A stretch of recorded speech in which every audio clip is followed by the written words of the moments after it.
Okay. So it's 2:30 now. We're gonna go ahead and get started. Thank you to everybody for coming and joining us in this Classroom Connect session. We're sort of looking at reflecting, thinking about the messages that Dr. Jo Boaler shared with us today in her presentation. I'm Teen Nago. I'm an LKDSB instructional coach and excited to join you here today with my fellow co-hosts. Yep, and thanks, Teen. I'm Denise Ladd. I am also an elementary instructional coach, and just want to wait and see what everybody has to say about how they can put Jo Boaler's wonderful thoughts into their classroom. And we also have Melinda Poisson. Mel? Hi, I'm Mel Poisson. I teach at Thamesville, and currently I'm 5'6". Currently. So we just thought we'd have some time after hearing Jo Boaler speak and just kind of throw it out there and see what you guys think. Anybody have anything they want to talk about? Any thoughts on how that they are going to use anything that she talked about in her presentation in your class? Anybody have anything that they really wondered about? So if you would like to, feel free to pop in, type something.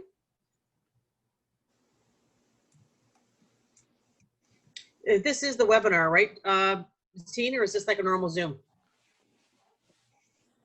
This is a webinar, I believe. Is that correct, Rod? Yeah, you're in the webinar. Okay. So folks are currently, they don't have access to microphone and camera, Right. but if they raise their hand and I see their hand is up and they'd like to speak, I can unmute their microphone and allow them to participate by voice if they would like to.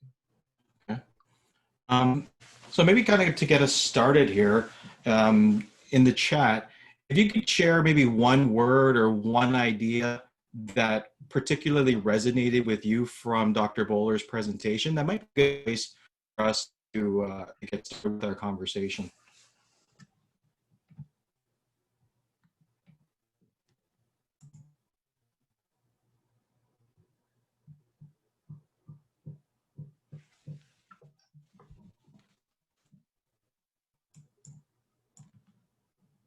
I agree, Marilyn. I love that 4-4s question, and that it's very adaptable and flexible. So Beth is looking for some ideas around collaboration and maintaining physical distance. So part of our kind of constraints that we're going to be all working through come September. Jen's mentioning unlocking, Pam is reasoning, 4-4s. The idea of play in math. Yeah, it was really interesting how that one girl said, like, you know, math was actually fun. The teachers always said that, like, math isn't supposed to be fun. And, you know, when we can integrate play into the conversation, it makes things so much more engaging for students. Ideas for, yeah, Gwen's wondering about younger learners.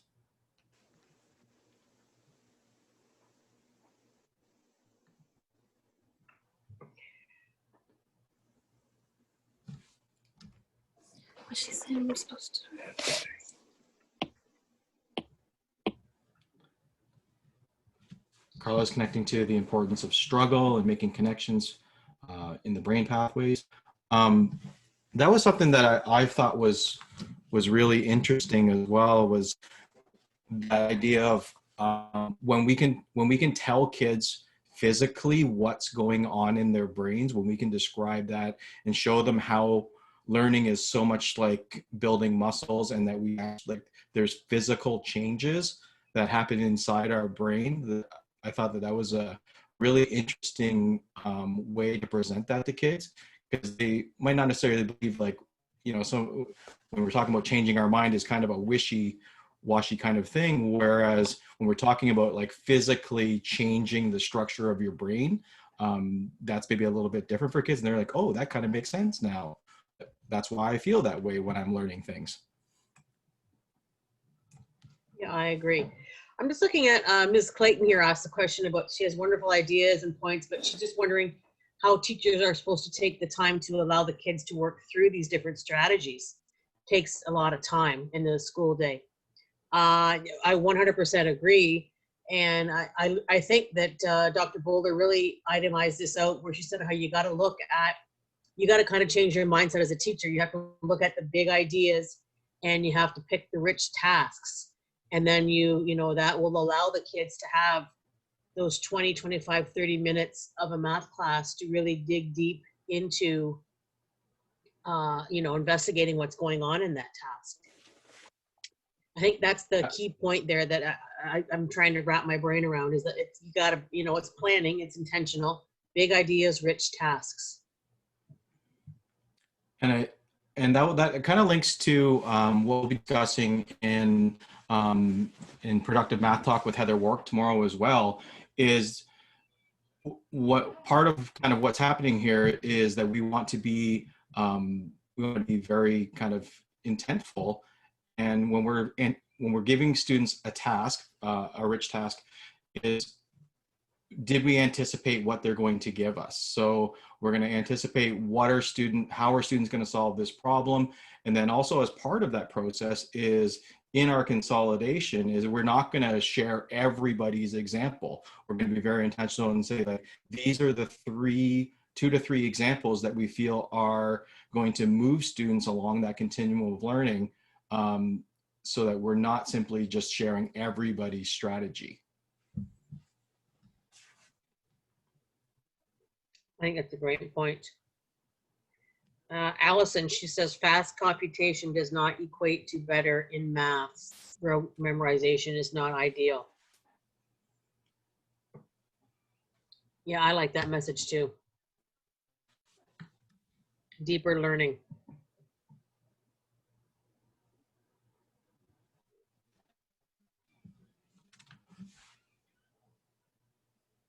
I really liked how she worked with students to normalize struggle, right? Is that idea of students persisting through a problem is one that I think all teachers have faced, is like, you know, my kids, like they kind of give up.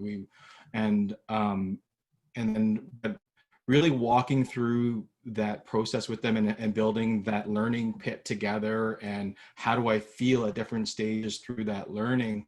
I think we're really great about like establishing beliefs and minds around what learning looks like. So when she's talking about, you know, about mindsets, what we see with teacher efficacy and student efficacy is that it's ultimately about their beliefs. If I believe as a teacher that I have a tremendous impact on student learning, that impacts my practices. So I'm going to maybe go be a little bit riskier in terms of my practices. I'm going to take on new things. I'm going to take on challenges and maybe, you know, students more voice, where sometimes we don't necessarily know how to respond to what students say, and there's kind of, you know, a little bit of a tension there sometimes as teachers.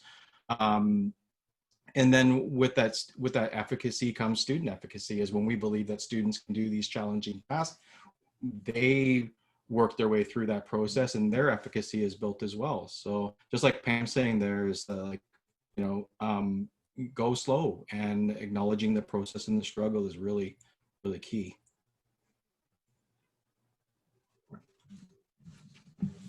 Yeah, I noticed that too, Brandon. He mentioned that her activities are very visual.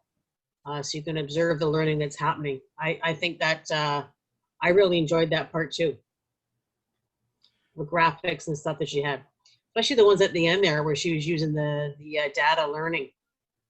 The hand washing one for kindergartens. Like, that's perfect to be able to show how important it is to make sure you wash all parts of your hands, and the why, and the And I think about, you know, how that connects to the math tools that we're using in the classrooms with students. So those are the importance of when kids are trying to have different representations and just see things in lots of different ways, then being able to access those manipulatives is so key to making the math visual for students. So Pam wants to raise her hand to chat. Come on down, Pam.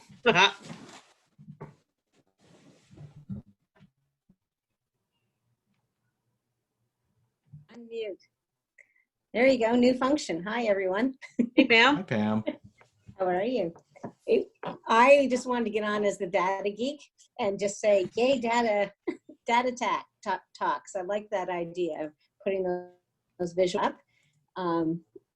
Yeah, because I was just thinking kids have a lot to say about those visualizations. And if we have that comfort with number talks, I think it's going to be really exciting.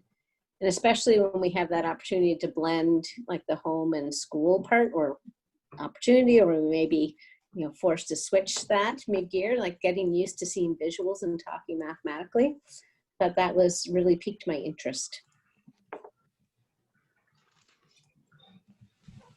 Yeah, I agree. How many of, has anybody ever seen a numberless word problem in graph form? Word problems in graph form. A numberless word problem but in a graph form. Is it okay if I grab the screen, Denise? Of course. I'll see if it works for us here. Just want to maybe share an example. I've taken a graph and kind of got rid of all the wording around it. Like a pictograph? So here's an example of a numberless graph where we would start and present this to kids and say, like, what could this mean? And what do you notice? What do you wonder? And that, like, through this process, we're gonna pull out all of those key features that a graph needs. And oftentimes kids will start from their experience, right? So they'll talk about sort of like number of kids in a classroom or number of, favorite things and those types of situations. And then because we're anticipating their answers, we can go in and we can ask kind of probing questions. Well, if you think this is number of people, what happens to these bars that are a little bit past the line? Does that mean that that's like a half of a person? And as we kind of like scaffold the learning for them as we move through, and now we can give them a little bit more information now. So now they have a little bit more information about what the graph is about. What do you notice and wonder? They might think that Snickers has none. Is that what's happening there? Or is the complete? What's happening here? Then we notice, oh, okay, then Snickers is there. And then they might talk about, oh, it's a pattern. It's an increasing pattern. And as we walk through, we can talk about, okay, so now we have new labels and information. What does this mean? What are the implications of this?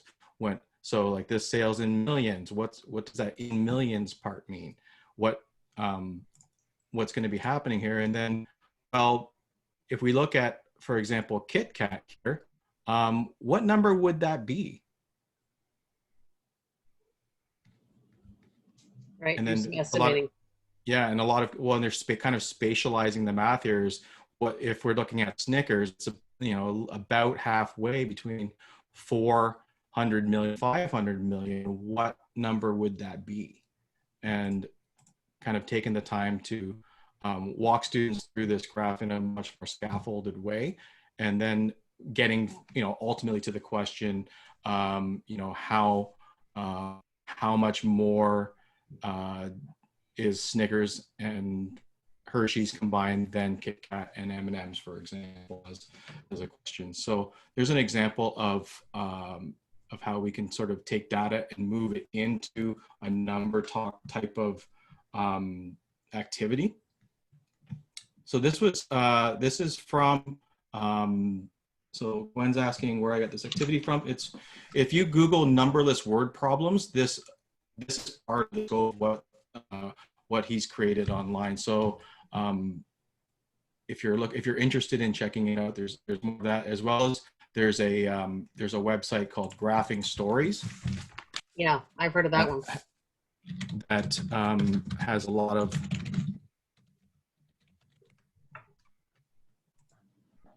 data related activities.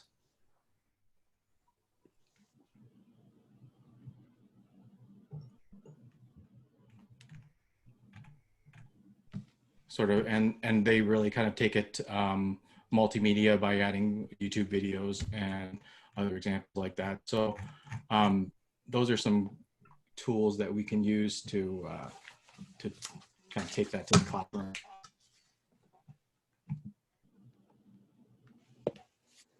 So Rob, Lisa talked about the, Yeah. sorry, Denise, go ahead. no, go ahead.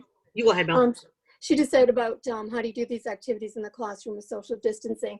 So a lot of what you can do is you can do it on Jamboard, and you just collaborate. So you would put, if you're working with 2 students, you would just assign a page with 2 students, and you would have that problem or whatever you want to work on, and then they can work together. And then you just, next page can be 2 more students and then 2 more students, and you can double them up, triple, whatever you want. And it should be easy to collaborate that way. That's a good point, Mel. Even if they're sitting like side by side but socially distanced apart, this way they're not yelling at one another, they can still work on the same problem and see what each other is doing. Right, and they're yeah, it was side by side that I was thinking too, like they could if they were sitting side by side, you can hear the conversation, or they can just type out what they're talking about. Mm-hmm.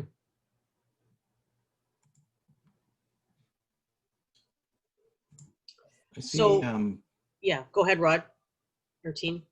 no, just I saw Brandon had his hand up. I wasn't sure if that's been addressed yet. No. So I was And just, Rod put in the chat that the folks that have their hands up have been given microphone control. Oh, okay, sorry. No, that's okay. it's okay to slide in with. For sure. Yeah, go ahead, man. So the question was, you're asking how do we use this in our classrooms? At ucube.org, she actually has a week of inspirational math.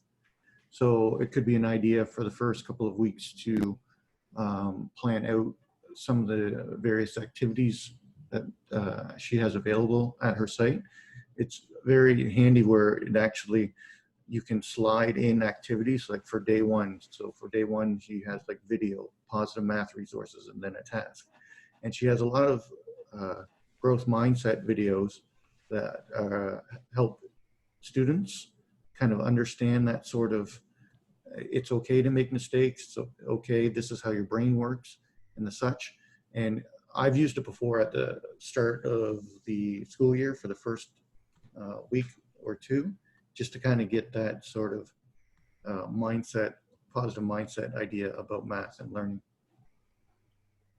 Great point, Brandon. And there's multiple years of resources now that have been developed, and they're all available on the website, as well as they're separated by grades. I think they're kind of coupled 2 grades at a time on the website as well. So that's a great point you got, Brandon. And they put it by grade. You can search by grade, and you can search by curriculum.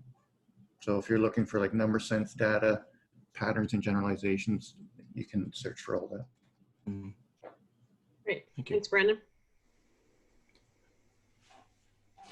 Guys, it's Alicia. Go ahead. Hi, Alicia. So one thing, actually, just Brandon did a lovely job of my exact thought. I was thinking about, as I was watching her presentation, the idea of letting kids just explore and helping them through that struggle, being supportive, but not taking over the learning. Those week of inspirational math are amazing. And I received an email, I believe last week, that she's constantly releasing new ones. But it also made me think about, and I don't know how many people have looked at it, but the new math curriculum that has the new strand that is the social emotional learning. And it is all based around perseverance and problem solving and, you know, mindset in students. So I think that those really go nicely together, and providing these activities, like Brandon said, in the first few weeks of school is a really natural way just to give kids the exposure and kind of allow that struggle right off the bat at the first of the year. So that was my thought. Yeah, awesome. Great point, Alicia. I think I agree. I totally agree, Alicia, as well as like, it just really fits into what we're doing in the classroom at that time of year. Is we're building norms for how learning is going to happen in this space. And so when you start with those open and, you know, the idea that students can engage in flexible ways and try different strategies. That's just so powerful for setting the stage for the remainder of the year, right? Is that if you point motivated and energized kids at a problem, they're they're going to go at it, and they're going to do a really wonderful job once we tell them that that's important. So yeah, thank you. Something that I thought was interesting, and I'm interested in your perspectives as well, was her work on engaging girls in mathematics. And you know, what are your experiences in the classroom, or kind of, you know, what are your thoughts around that work? I was a little curious about that when she said that, and I started thinking back to my own being in the classroom and what things were happening. And I don't know, like that never really stuck out with me, and even when I think back, it never really resonates with me. I mean, I've had some strong male math students, and I've had some strong female math students. I guess if I really think hard about it, there probably were maybe more boys than girls that were more vocal in class. I'm not sure. How about you? I struggled with that a little bit, to be honest, because I haven't seen that divide personally. But I haven't looked for it specifically. Yeah.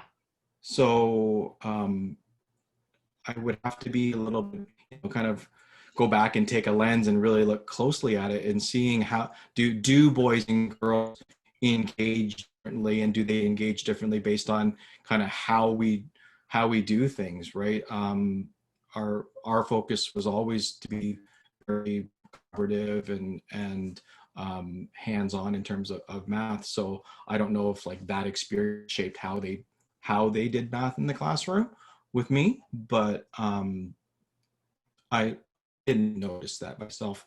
What are your thoughts, Mel? I kind of agree. I think the girls are lagging behind. I think too, as soon as you introduce those manipulatives, the boys are right in there like dirty shirts, right? And the girls are kind of like, I don't know what to do with them, and they're just kind of playing around. And then if you think back to even like my number talks, my boys tend to be a lot stronger. Hmm. I was going to address oh, sorry, go ahead, Pam. Oh, as Pam speaking, I was just thinking back, you know, to times in the classroom, and I was hoping that I would have that environment where all students felt they could communicate, but I was definitely guilty of assuming that messy work wasn't clarity of work, understanding. So sometimes girls got I understand what your process is and your math is because of neatness. Like I valued that as a teacher. So sometimes messy, I rush to go like, I don't understand what's going on here. So that's probably, there's a piece there that I wonder about when I said flipping it for the gender roles. Once we started talking, often boys were the ones that could vocally explain their thinking. I think you nailed it, Pam. Like for me, often it was you know, we equate communication with understanding, right? Correct. And yeah. Oftentimes students, you know, some of the boys would maybe like jot a bunch of stuff down, and it was kind of messy and hard to follow. But it made sense to them, versus where often, you know, to be, you know, fairly stereotypical is that, you know, sometimes girls are better at organizing and keeping it neat, and then we value that as teachers because it communicates it more clearly. Correct. So it's important to look at both the visual and the spoken explanation of it. Right. I hear that. Some people were talking about technology, and even if you have like the 5 iPads in the classroom or Chromebooks, you can just pair them up that way. It doesn't mean that everybody has to be doing the same thing at math. So sometimes if somebody's working on a problem, I can take one of my math groups that's working on a strategy on the continuum, and I can take them up to the smartboard. I won't be able to this year, but I mean, I can direct their attention up to the smartboard, and that's when we can do our lessons. There's a way around using the technology. Like, you don't have to have one for everybody. You just, like, you can make centers work. You can just like circulate there's a lot of ways of doing it, and it doesn't have to be one-to-one. Great point, Mel. And You do what you got to do to get through, right? Focus on what you can do and not what you can't do. Yeah, exactly. Nicole and Gretchen, this morning we're sharing Bitmoji classrooms, right? And one of the things I really believe with teachers is that teachers are a smart, creative group. And when you present a smart, creative group of people with a problem, they will come up with the solutions. So right now, yeah, there's a lot of uncertainty around what will collaboration look like, how are we going to do it? But I'm really, really confident that as we get back, that teachers' creativity will and their sharing will bring it out to the masses, and everybody will find ways to creatively collaborate.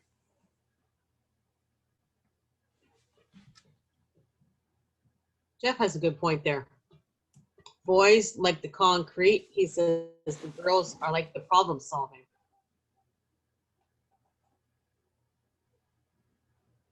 I'm wondering if he means like the working together problem solving, like the collaborating. Well, Jeff could talk a little bit more about that. Thinking of classroom enrichment. I'm thinking. Yeah, well, maybe connects to what Pam was saying, is that the boys, like, they kind of like to muddle with the thing, get the linking cubes and link them together and build the model of the problem, versus where maybe girls are more comfortable with problem solving through discussion. Is that maybe a piece of it?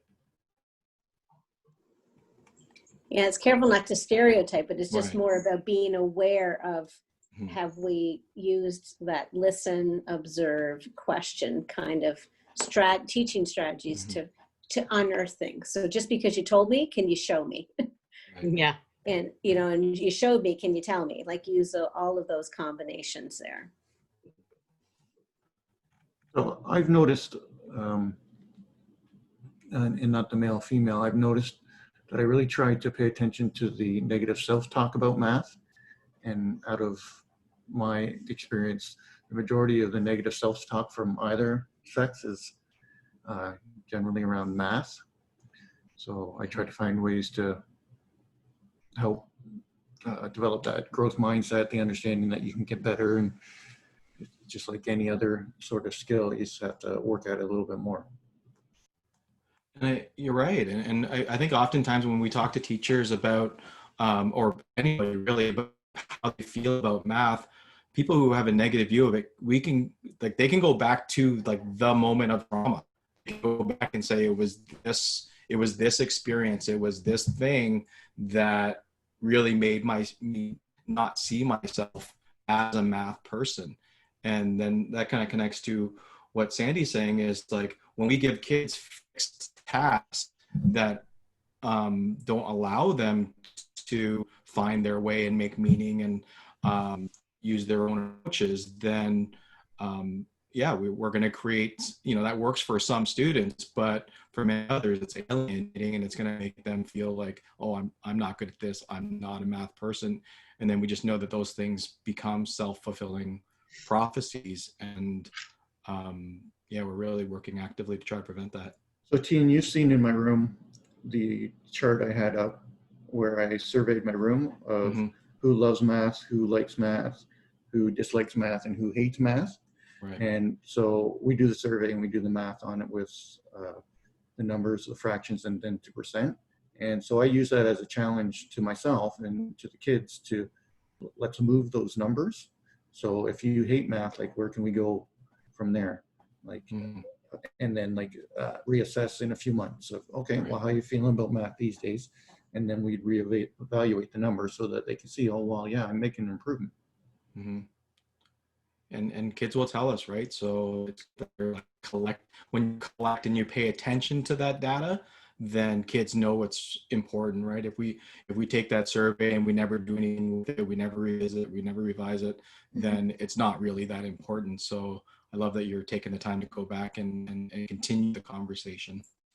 It's like I that think one too- little girl said in the video where at the end, she said, "You don't need to be smart, just try hard." In her math class, how she sees it. Whereas before, I infer that if I'm not, don't think I'm smart at math, I don't get the answer fast, I don't always get the right answer, I'm not good in math. And I think by the end, she says, try hard, and things happen. I think you just have to build up their confidence too, right? As soon as you know someone says they don't think they're good at math, try to find those points where they know the answer and really make them shine, and just try to just keep bringing them in and showing how well they can do by just building confidence in that as well. I agree, Mel. And that's also like teaching is such complex work, right? And it's ultimately Juggling and the more we know, the more we can help kids. So, Mm-hmm. As kids are when we're giving these students tasks, are we anticipating the roadblocks? So like when they run into that roadblock that we know they're probably going to run into, what is the scaffolding? What is that little bit of nudge that we're going to give them to come on top of that hump, but not give them too much? And that's really like nuanced work, right? Is that we have to, and that like that work that we do in the continuum is like when we see this strategy, we know that, okay, we're gonna like nudge them. Well, can you count on now? Can you, can you get to a friendly number? And those kinds of teacher moves are really key to students feeling that, because we have to actually give them that success. And in order for us to give that to them, we have to build our own professional knowledge. Yeah, I agree. Like I remember teaching online in the spring, and someone just did an overshoot and return, just like something I hadn't taught them. And I got really excited. So then all they were doing now was overshoot and return. And it's like, okay, so we have some other stuff up here too, guys. But it was good. It's just that positive. They feel good about themselves. Mm-hmm. They see it and they just want to shine too, right? So giving them those opportunities to shine will build their confidence in math. For sure. It's been a very vigorous conversation. We covered a lot of ground. Is there anything that we feel that we need to add as a group to the conversation, Matt's?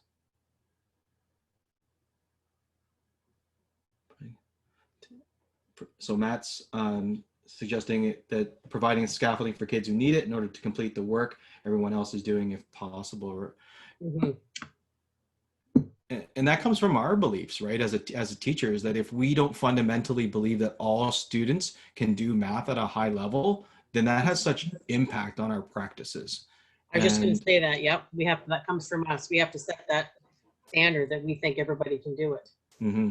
But then it also comes with that professional pieces. We need to know what to do when they can't, and it's hard work. So Matt, to go with what Matt said before, he's heard students lose confidence because they aren't doing what everybody else is doing.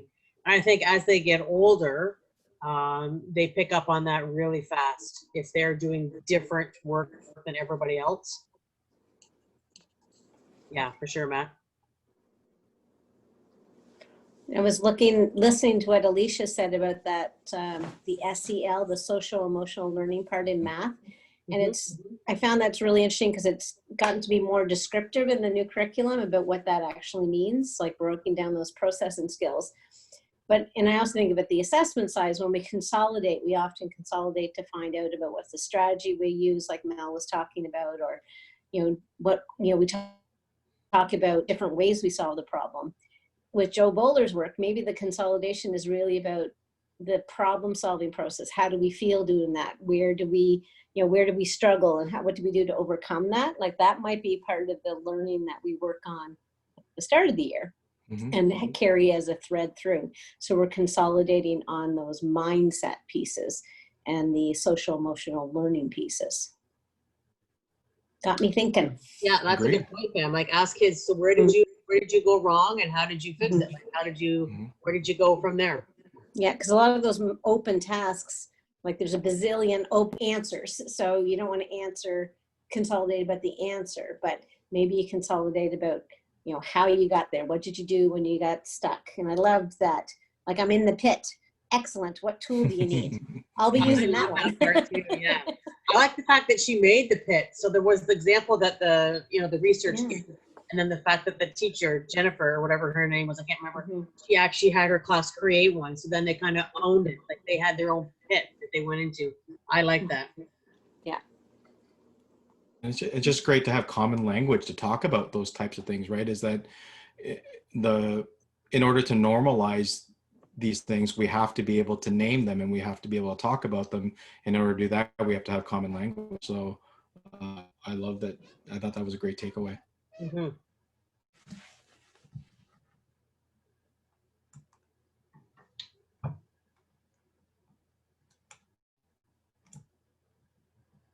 Well, that's lots of great thinking.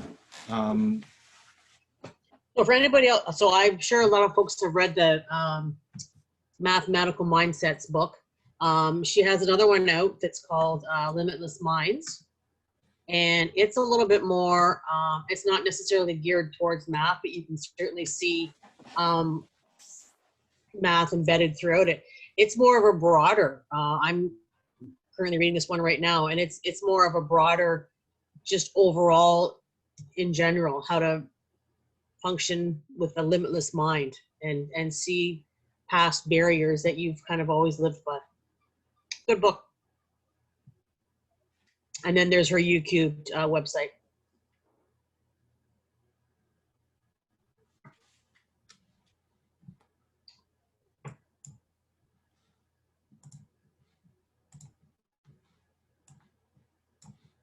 So I think at this point, we're going to leave it there. We covered a lot of ground today.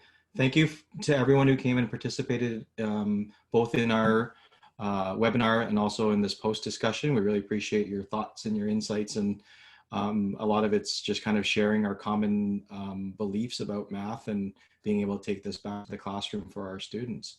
So thank you for engaging in the conversation with us today. Exactly. Thanks, everyone. Have a great Sure. day. Have a great day.